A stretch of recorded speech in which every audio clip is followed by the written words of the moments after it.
তুমি কি জানো, প্রতিদিন একটি কলা খাওয়া তোমার শরীর আর মন দুটোই রাখতে পারে সুস্থ আর সতেজ।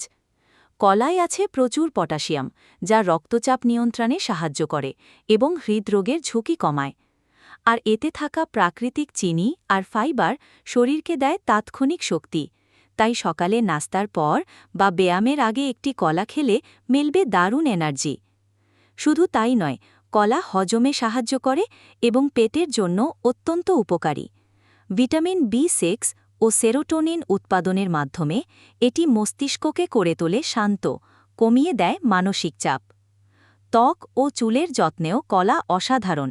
এটি ত্বককে করে কোমল, উজ্জ্বল আর প্রাণবন্ত। তাই বলা যায়, একটি কলা প্রতিদিন রাখে শরীরকে সতেজ আর মনকে প্রফুল্ল। তাহলে আজ থেকেই শুরু করো এই সহজ কিন্তু দারুণ স্বাস্থ্যকর অভ্যাস। প্রতিদিন একটি কলা, সুস্থ জীবনের প্রতিশ্রুতি।